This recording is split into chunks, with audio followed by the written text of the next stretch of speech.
Hello students, good morning, सुप्रभात। कैसे हैं आप सब? आशा है आप ठीक होंगे। स्वागत है आपका अपने ही चैनल न्यू एडवांस स्टडी में। आज हम पढ़ेंगे हिंदी व्याकरण का पाठ सर्वनाम, जिसे अंग्रेजी में प्रोनाउन भी कहते हैं। आप अपने हिंदी व्याकरण की किताब निकालें और पाठ सर्वनाम निकालें।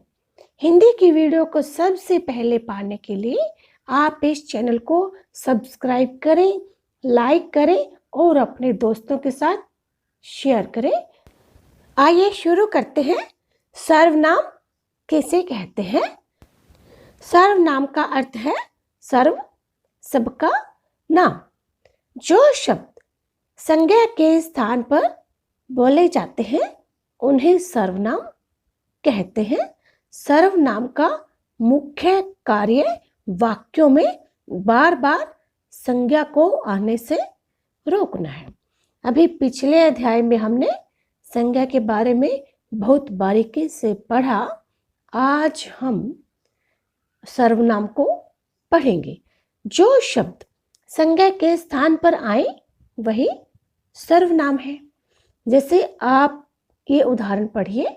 आशिमा ने आशिमा की मम्मी से कहा कि आशिमा की सहेली के घर जाकर पढ़ाई करेगी, इसलिए आज आशिमा को देर हो सकती है। आप यहाँ पर देख सकते हैं आशिमा बहुत बार प्रयोग हुआ है और यह पढ़ने में अटपटा और दोषपूर्ण लग रहा है। हम इसी अवतरण को इस प्रकार भी लिख सकते हैं। आशिमा ने अपनी मम्मी से कहा कि वह अपनी सहेली के घर जाकर पढ़ाई करेगी, इसलिए उसे आज देर हो सकती है। इस अवतरण में आशिमा नाम एक ही बार आया है। उसके बाद नाम के स्थान पर क्या आया? अपनी, वह, अपनी और उससे शब्द आ रहे हैं। आशिमा के नाम के स्थान पर इन शब्दों का प्रयोग करने से अर्थ स्पष्ट भी हो रहा है। भाषा सुंदर व सरल भी लगने लगी है। व्याकरण में इन्हीं शब्दों को सर्वनाम कहते हैं। आइए सर्वनाम की परिभाषा पढ़ते हैं। जो शब्द संज्ञा के स्थान पर प्रयोग किए जाते हैं उन्हें सर्वनाम कहते हैं, या संज्ञा के स्थान पर प्रयुक्त किए जाने वाले शब्दों को सर्वनाम कहते हैं। सर्वनाम के निम्नलिखित 6 भेद होते हैं। नंबर 1 पुरुषवाचक सर्वनाम, नंबर 2 निश्चयवाचक सर्वनाम, नंबर 3 अनिश्चयवाचक सर्वनाम, नंबर 4 प्रश्नवाचक सर्वनाम, नंबर 5 संबंधवाचक सर्वनाम, नंबर 6 निजवाचक सर्वनाम। आइए हम इन्हें विस्तार से पढ़ते हैं। नंबर 1 है पुरुषवाचक सर्वनाम। जो सर्वनाम बोलने वाले, सुनने वाले और अन्य किसी व्यक्ति या पदार्थ का बोध कराते हैं उन्हें पुरुषवाचक सर्वनाम कहते हैं। जैसे मैं, तुम, वह, उसने आदि। जब आप किसी से बात करते हैं तो बोलने वाले कौन होते हैं? आप। सुनने वाला कोई दूसरा होता है और जिसके बारे में बात की जाए वो कोई अन्य व्यक्ति या पदार्थ हो सकते हैं। कोई भी स्थान, कोई भी चीज हो सकती है। जैसे आप यहाँ पर उदाहरण देखिए। मैं दिल्ली जा रहा हूँ, तुम यह पुस्तक क्यों पढ़ रहे हो? वह आज खेलने नहीं आएगा, आप अंदर आ सकते हैं। इन वाक्यों में मैं, तुम, वह, आप पुरुषवाचक सर्वनाम है। पुरुषवाचक सर्वनाम के 3 भेद होते हैं। उत्तम पुरुष, जिन सर्वनामों का प्रयोग बोलने वाला अर्थात वक्ता अपने लिए करता है उन्हें उत्तम पुरुष कहते हैं। जैसे मैं, मैंने, मेरा, हमने, हमारा आदि। नंबर 2 है मध्यम पुरुष। जिस सर्वनाम शब्द का प्रयोग श्रोता सुनने वाला जिससे हम बात कर रहे हैं उसके लिए होता है, उसे मध्यम पुरुष कहते हैं। जैसे तू, तुम, तुम्हें, तुमने, आप आदि। नंबर 3 है अन्य पुरुषवाचक। वे सर्वनाम शब्द जो बोलने वाले किसी अन्य के लिए जिसके विषय में बात की जा रही है प्रयोग में लाते हैं, उन्हें अन्य पुरुष कहते हैं। जैसे जो सर्वनाम बोलने वाले और सुनने वाले के अतिरिक्त किसी अन्य व्यक्ति या पदार्थ का बोध कराते हैं, उन्हें अन्य पुरुषवाचक सर्वनाम कहते हैं। जैसे वह, वे, उसने, उन्होंने, यह, वे। जब आप किसी दूसरे व्यक्ति से किसी तीसरे व्यक्ति की बात करते हैं तो उसे अन्य पुरुषवाचक सर्वनाम कहते हैं। नंबर 2 है निश्चयवाचक सर्वनाम। जो सर्वनाम पास या दूर स्थित किसी निश्चित व्यक्ति या वस्तु का बोध कराते हैं, उन्हें निश्चयवाचक सर्वनाम कहते हैं। जैसे आपकी यदि कोई चीज गुम हो जाए और वो आपने बहुत सारी चीजों में से, बहुत सारी वस्तुओं में से ढूंढनी है, तो आप क्या कहोगे, यह लाल रंग की पुस्तक मेरी है। तो उसके लिए आपने क्या शब्द प्रयोग किया, यह। उपयुक्त वाक्यों में यह, वह, वे, यह निश्चयवाचक सर्वनाम है। यह वह निश्चयवाचक सर्वनाम के अतिरिक्त अन्य पुरुष सर्वनाम में भी प्रयुक्त होते हैं। इन दोनों में अंतर इस प्रकार है, राम मेरा भाई है, वह मुंबई में रहता है। यह क्या है, अन्य पुरुष। यह मेरी पुस्तक है और वह तुम्हारी। यह हुआ निश्चयवाचक सर्वनाम। एक पहचान जिसकी होती है उसे हम निश्चयवाचक सर्वनाम कहते हैं। नंबर 3 है अनिश्चयवाचक सर्वनाम। जो सर्वनाम पास या दूर स्थित किसी अनिश्चित व्यक्ति या वस्तु का बोध कराते हैं, उन्हें अनिश्चयवाचक सर्वनाम कहते हैं। मतलब कि जिसका हमें पता नहीं है, हमें डाउट है, हमें शक है, वह चीज हो भी सकती है और नहीं भी हो सकती। जैसे अनिश्चयवाचक सर्वनाम के उदाहरण देखिए, आपसे कोई मिलने आया है। कोई क्या है, कोई निश्चित नहीं है, कोई भी हो सकता है, तो उसके लिए क्या लगा, अनिश्चयवाचक सर्वनाम।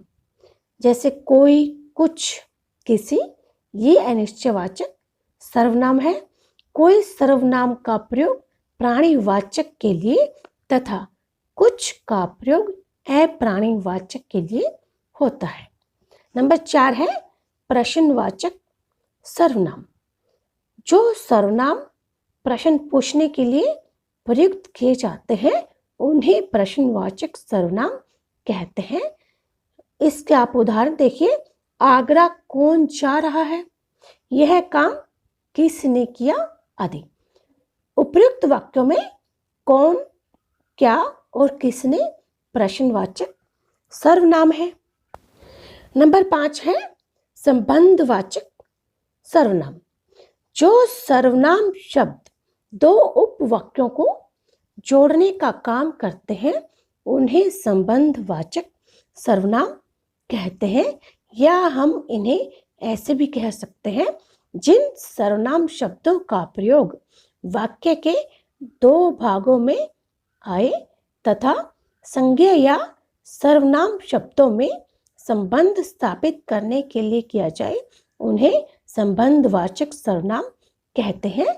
जैसे जो मेहनत करेगा वो सफल होगा, जो बोएगा सो काटेगा। मैंने उसे पहचान लिया जो कल मिला था। उपयुक्त वाक्यों में उसे, जो, जैसा, वैसा और सो संबंधवाचक सर्वनाम है। नंबर 6 है निजवाचक सर्वनाम। जिन सर्वनामों का प्रयोग स्वयं के अर्थ में किया जाता है उन्हें निजवाचक सर्वनाम कहते हैं।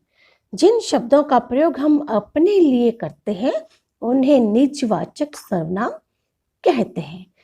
निजवाचक सर्वनाम के उदाहरण देखिए, जैसे मैं अपने आप खा लूंगा, मैं स्वयं पढ़ लूंगा।